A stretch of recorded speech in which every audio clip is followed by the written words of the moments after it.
Salut tout le monde et bienvenue dans un nouveau Point Lecture. Aujourd'hui dans ce Point Lecture, je vais vous parler de 5 romans et d'un...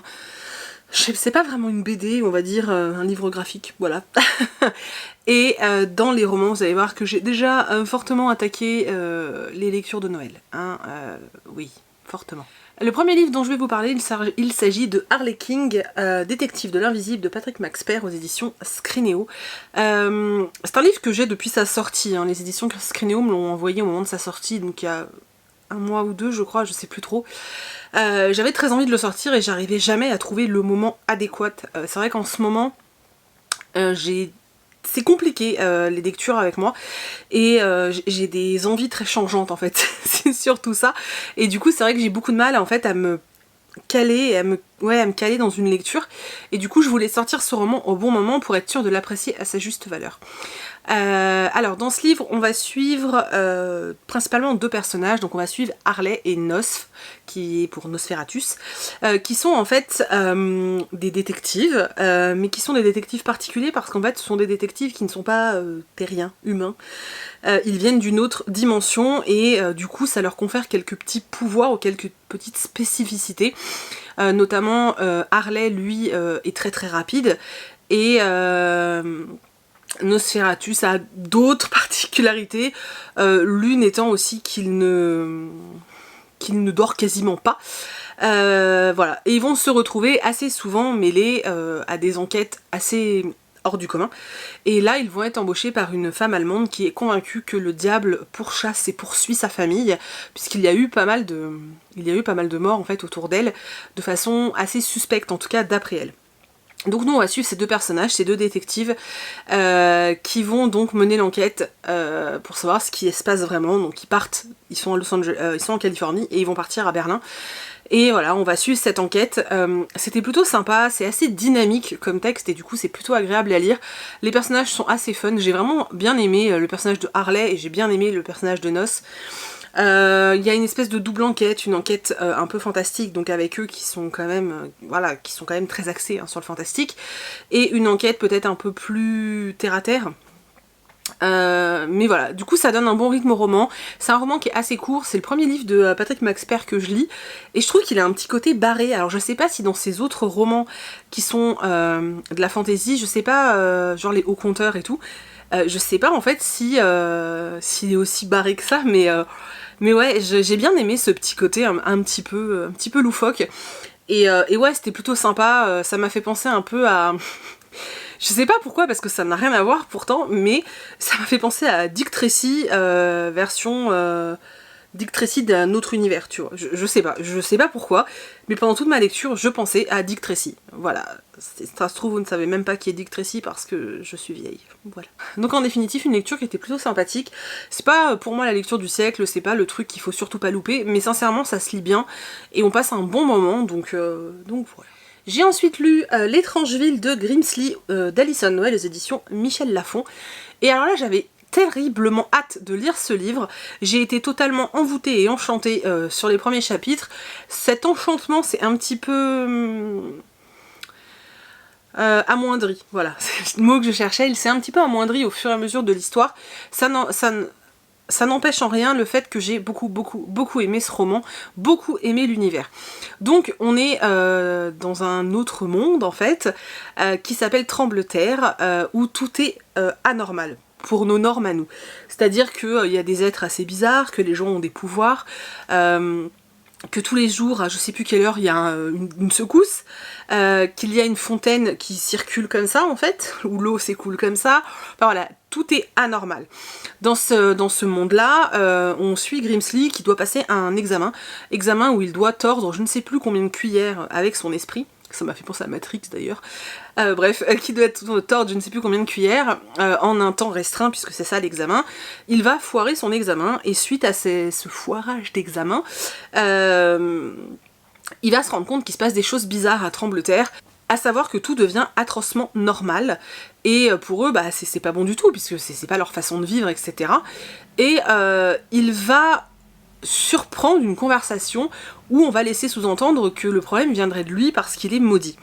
À partir de là, il va vouloir aller à la recherche de l'oracle, voilà, pour en savoir plus. La scène avec l'oracle était un peu what the fuck, hein. Je dois avouer que j'étais un peu en mode... Ouais, je dois avouer que c'était un peu bizarre. Et en fait, l'oracle va lui faire comprendre qu'il faut qu'il aille dans le monde des humains. Donc, Grimsly va partir à l'aventure et va aller dans le monde des humains, là où tout devrait s'arranger en fait, sauf qu'il arrive dans un espèce d'orphelinat mais hyper glauque, où dès les premiers jours on le met au trou, on lui rase le crâne, on essaye de le reprogrammer, enfin une ambiance super bizarre, mais il n'arrive pas là par hasard et je vous laisse découvrir la suite. C'est un côté très sombre et du coup je trouve que pour Halloween c'est vraiment cool d'avoir ce double univers en fait, un univers qui est connecté à notre monde humain, avec des gentils, des moins gentils. Alors on a quand même un peu trop beaucoup, après c'est de la jeunesse, mais c'est vrai qu'on a quand même vachement ce truc de il y a les méchants, il y a les gentils et il y a Grimsly quoi, voilà.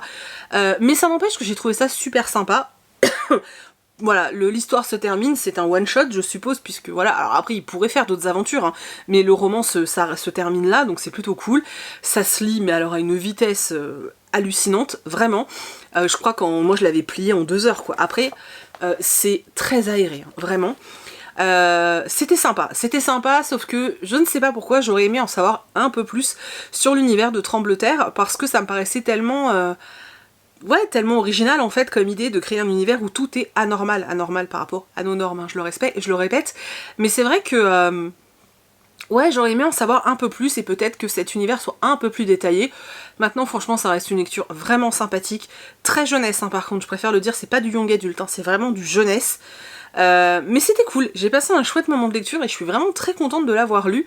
J'avais pas lu moi la saga, je crois que c'est Eternals de... je sais pas pourquoi je vous l'ai fait avec un accent, bref, de Alison Noël, mais en tout cas là sur du très jeunesse, je trouve qu'elle se démerde plutôt bien, même si le style est pas complètement dingue.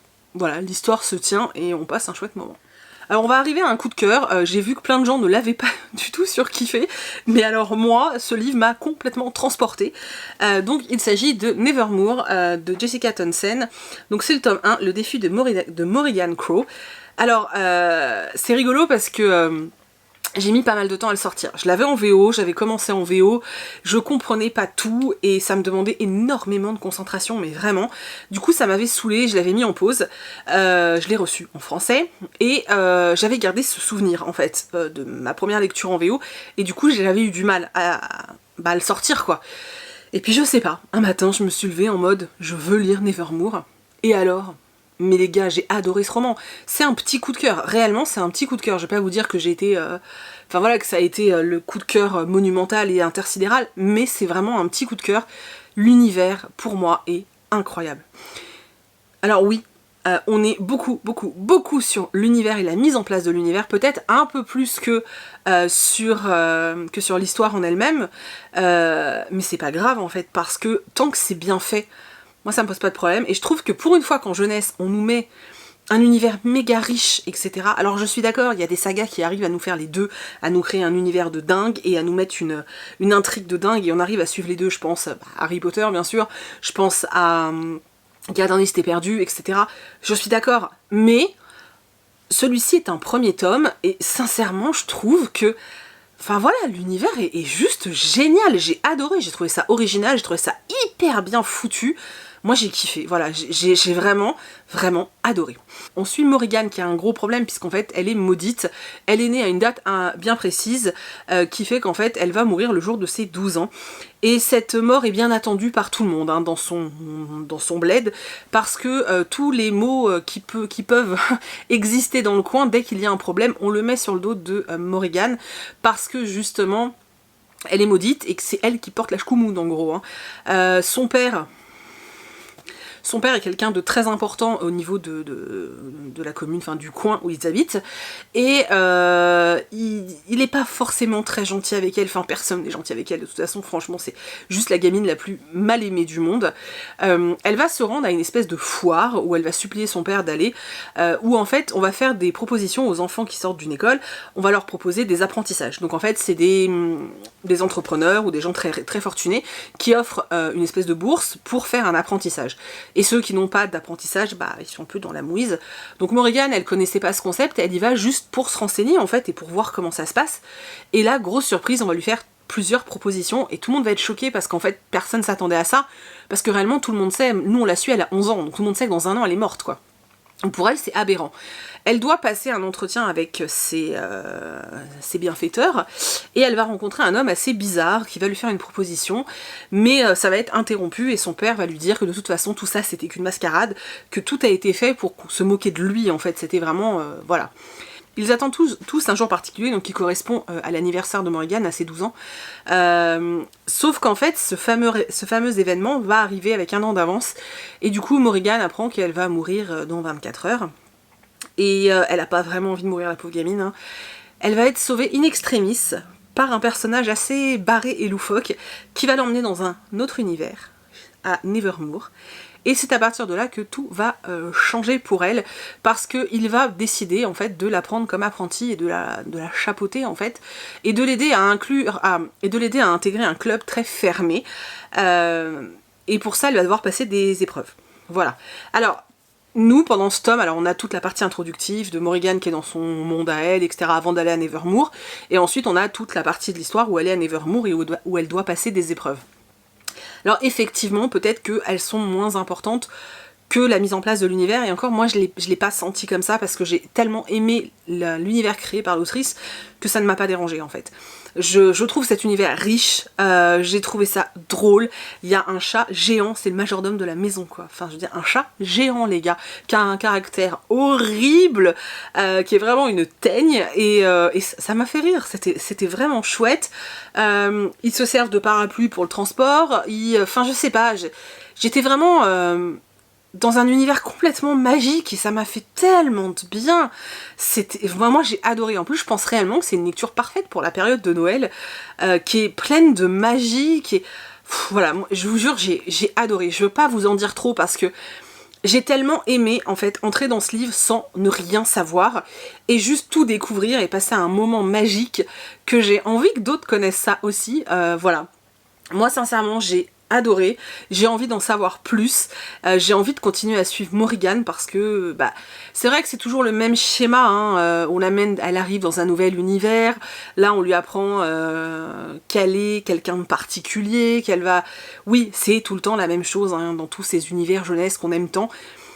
Mais ça marche en fait, voilà, ça marche. Alors peut-être que ça marchera pas avec tout le monde, mais alors sur moi ça l'a complètement fait, je me suis éclatée et j'ai pris un pied mais dingue en lisant ce roman et j'ai tellement hâte de découvrir la suite, mais tellement hâte.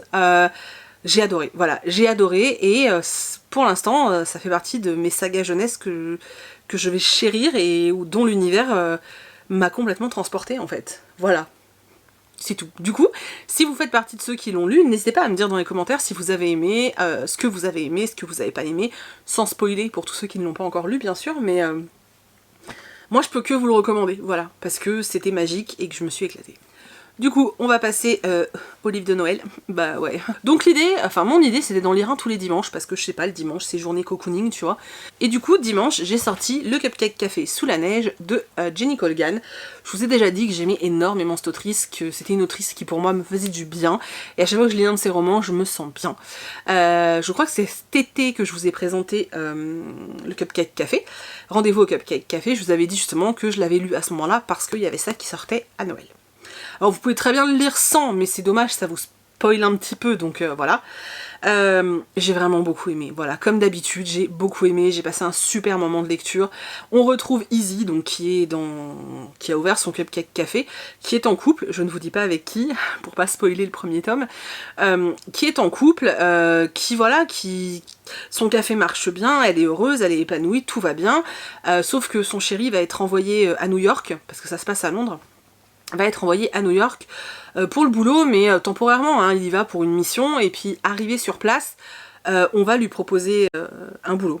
Et ça va ficher un petit peu la merdouille hein, dans toute l'histoire, parce que, alors on est au moment des fêtes de Noël, et puis voilà, Izzy elle veut pas se séparer de son café, mais en même temps elle veut pas quitter son chéri, et puis voilà, on va être dans cette ambiance là, on retrouve tous les personnages qu'on avait dans le tome 1, qui sont si attachants. On voit beaucoup plus la maman d'Izzy, parce que dans le tome 1 elle est assez absente, enfin on en parle, mais Voilà, là on la voit beaucoup plus, on est... voilà, on nous parle de 2 villes que j'ai visitées et que j'aime d'amour, encore plus aux périodes des fêtes, donc voilà, on est entre Londres et New York, donc c'était vraiment magique. J'ai vraiment beaucoup aimé. Alors oui, il y a eu quelques passages un petit peu trop clichés, mais ça n'empêche que voilà, avec moi la magie de Jenny Colgan opère toujours. C'est pas la romance où vous êtes en vous voyez, où vous faites votre petit chamallow pendant toute la lecture, mais c'est la lecture hyper confortable où vous retrouvez des personnages que vous connaissez, que vous avez appris à aimer dans un tome précédent. Il y a des recettes, il y a plein de recettes. Ouais, c'était cool quoi. Et puis de voir qu'ils sont aussi ma boule et qu'ils sont comme moi prêts à mettre des décos de Noël partout alors qu'on n'est que le 15 novembre. Ouais, c'était cool. Franchement, c'était cool. J'ai passé un très très très bon moment. Je peux pas trop vous en parler parce que je vais vous spoiler Rendez-vous au Cupcake Café, ce qui serait fort dommage. Ah mais vraiment, franchement, c'était trop bien. D'ailleurs, Noël à la petite boulangerie est sorti en poche cette année, donc si vous voulez lire celui qui est sorti l'année dernière en grand format, qui était franchement génial, qui est sorti en poche, voilà, enfin il est sorti en poche plutôt, voilà. Et sinon ça, c'était trop bien, franchement c'était trop bien comme d'habitude, et je suis toujours très heureuse de retrouver Jenny Colgan au moment des fêtes, et voilà, ça a fait l'effet que je voulais, un vrai petit bonbon. Et le dernier que je vais vous présenter, alors c'était absolument pas prévu que je le lise tout de suite. Voilà, il s'agit de Sur ma liste de Rosie Blake aux éditions J'ai lu. En fait, j'avais pas prévu de le lire tout de suite puisque je viens juste de l'acheter, donc je l'ai reçu hier. Et en fait, bah voilà, j'avais prévu de vous le montrer dans ma palle, etc. Vous le verrez quand même dans la vidéo de mes lectures de Noël. Mais voilà, j'avais prévu de le lire bientôt, mais pas comme ça. Et en fait, hier, je lisais autre chose et j'avais besoin en fait d'un livre doudou, d'un livre... ces histoires qui vous font du bien, et il était sur la table, et regardez-moi cette couverture, quoi. Enfin... et j'ai craqué, et je l'ai lu. Et j'ai adoré. Franchement, j'ai trop aimé, c'est le téléfilm M6 parfait, en fait. Non, c'était vraiment chouette. C'était vraiment, vraiment, vraiment chouette. On est dans une petite ville du Suffolk, il me semble, donc en Angleterre, où en fait, au départ, une femme qui s'appelle Louisa, qui tient un magasin, arrive dans un bar, dans un pub, elle est vénère et tout, elle dit c'est bon, cette fois je quitte tout, j'en ai marre et tout, et en fait elle décide de se barrer. Nous, on a une jeune femme, Clara, qui est dans le pub et qui assiste à tout ça, qui comprend pas trop en fait ce qui se passe, et le lendemain elle va en apprendre plus, elle va voir qu'en fait ce petit village est en train de mourir, que tous les commerces ont disparu, qu'il n'y a plus que le pub, et la fameuse boutique de Louisa qui est un magasin de jouets, mais qui est en train de mourir aussi, et Louisa ne supporte plus donc veut partir. Dans un élan de on ne sait pas quoi et on ne comprend pas trop pourquoi au départ, Clara va aller voir Louisa et va lui dire écoutez, j'ai bien compris que vous vouliez partir, moi j'ai envie de rester ici, je trouve pas d'endroit où habiter, est-ce que j'aurais un deal à vous proposer, si je peux habiter gracieusement chez vous le temps de votre voyage, je travaillerai dans votre boutique le temps de votre voyage. Et bizarrement, Louisa va dire oui. C'est vrai que tu te dis, avec du recul, what? Mais c'est quoi cette histoire? Et ouais, c'est bien plein de bons sentiments, hein, tout le monde est gentil, donc c'est bon. Et voilà, donc Clara qui vient du Danemark, hein, j'ai oublié de le préciser, mais c'est important dans l'histoire, va prendre son rôle très à cœur et va intégrer le hygge, je ne sais pas si ça se dit comme ça, dans l'appartement de Louisa, qu'elle va du coup squatter, qui est dans un état horrible. Elle va se servir de toute sa hyggetitude pour refaire vivre ce magasin, sauf qu'elle va pas être bien vue par tout le monde, hein. Une étrangère qui arrive comme ça, qui soi-disant veut aider gratuitement, c'est hyper louche. Le fils de Louisa va trouver ça extrêmement louche, il va venir de Londres pour enquêter un petit peu sur cette fameuse Clara qui a décidé d'aider sa mère gratuitement, il trouve ça bizarre. Et forcément, vous doutez bien que va y avoir une petite histoire de romance, hein. Alors après, ce que j'ai beaucoup aimé, c'est que, oui, il y a une romance, clairement, c'est une romance de Noël, c'est sûr, mais on n'est pas tout le long du livre dans cette quête de l'amour en fait, loin de là, parce que Clara elle est là finalement pour oublier quelque chose, on comprend hein, qu'il s'est passé un truc, et elle est là pour oublier quelque chose, et elle a envie de s'investir dans ce magasin, elle a envie que ce magasin revive, elle a envie d'y voir des enfants, elle a envie de s'investir dans quelque chose, elle apporte sa petite touche de zénitude que j'ai trouvé vachement sympa, et puis voilà, on est quand même beaucoup autour de cette ville, ce petit village anglais, de tous ses habitants, tous... surtout certains d'ailleurs, mais j'étais tellement bien dans l'ambiance en fait. Moi j'ai adoré, voilà, j'ai adoré parce que j'ai adoré l'ambiance, j'ai adoré la touche hygge, qu'on nous met dedans, sans insister trop non plus, voilà. Voilà. Enfin, moi j'ai juste adoré, je peux pas vous en dire plus, de toute façon il n'y a pas grand chose à dire sur ce roman, c'est une romance de Noël, c'est très doux, c'est très chou, je crois que c'est pour le moment, hein, une des plus jolies romances de Noël que j'ai lues dernièrement en fait, par rapport à celle de l'année dernière et d'il y a 2 ans, ouais, je pense que c'est une des plus mignonnes que j'ai lues, et qui se lit très très bien parce qu'en plus elle est très courte, il n'y a pas 50 milliards de rebondissements, genre on s'aime plus, nanana. Non, c'est pas ça. On est vraiment, voilà, dans cette petite ville, on essaie de reconstruire, on essaye de, voilà, de faire plein de choses, et ouais, c'était cool, en fait, je sais pas quoi vous dire de plus, c'était vraiment chouette, voilà. Et je suis limite triste, en fait, de l'avoir déjà lu, parce que, du coup, voilà. J'espère que les autres que j'ai dans la palle seront aussi bien. Et du coup, le dernier ouvrage dont je vais vous parler, il s'agit de L'Atlas des monstres légendaires, créatures mythiques du monde entier. Donc c'est de Stuart Hill et Sandra Lawrence. C'est aux éditions Glénat. Je l'avais montré en book haul il y a quelques temps, vous aviez été très curieux. J'ai pris mon temps hein, pour le savourer, le déguster, et j'ai tout simplement adoré. Sincèrement, j'ai tout simplement adoré. Je vais intégrer des plans pendant que je parle et tout, parce que ça va être plus simple. En fait, on va se rendre aux 4 coins du monde et découvrir un petit bout de mythologie de chaque coin, en fait. Et c'était vraiment super intéressant.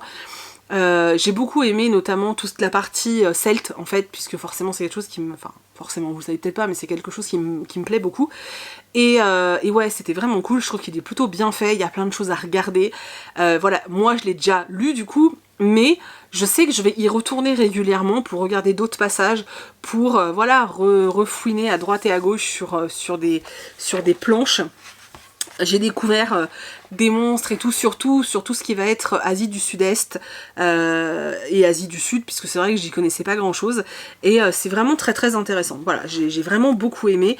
Le fait qu'on ait des cartes avec des repères et qu'ensuite on puisse aller voir la légende pour nous présenter les monstres et les démons, c'était vraiment cool, et on apprend plein de choses. La carte de l'Asie aussi m'a beaucoup plu.